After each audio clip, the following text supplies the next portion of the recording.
Alright, so here's a little science demonstration. This bottle I just put outside. It's about 10 below out here, I think.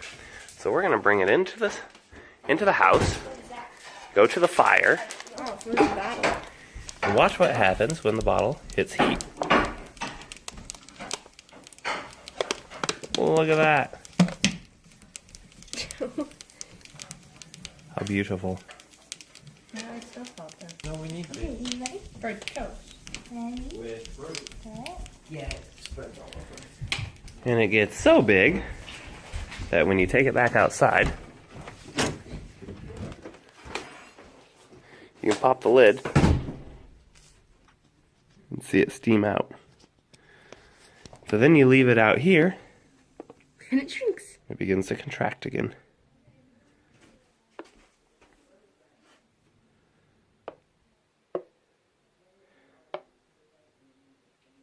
What do you know? That's science at its finest. Super fast. Nathan the science guy. Yes.